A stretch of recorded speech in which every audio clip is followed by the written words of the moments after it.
ยุเขาครับพายุเขาแห้งฝนตกหนักครับพายุเขาเลย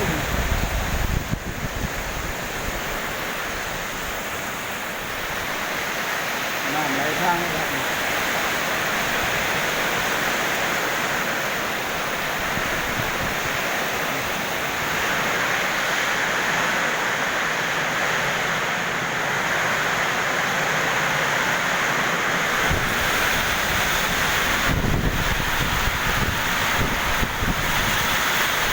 ลมแรงลมแรง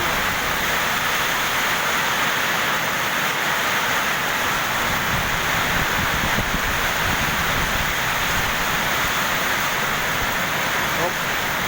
หนักเลยครับตกแห้งรอบเดือนครับเดือนก็กลัวนี่แหละตกแห้ง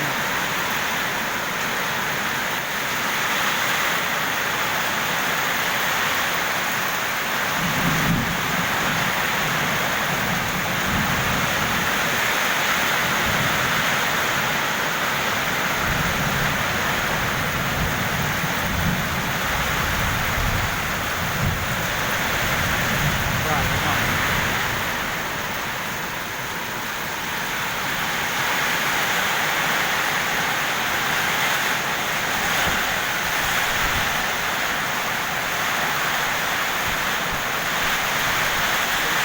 ครับ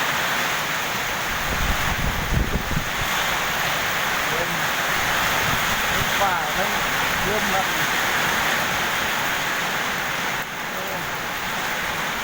พายุเขาครับ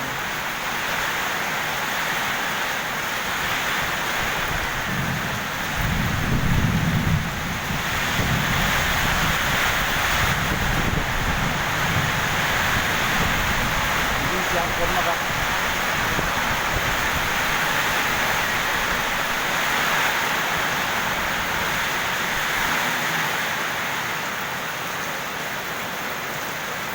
ทุกทีเดี๋ยวเขามีได้หรอกเด้อสวัสดีครับ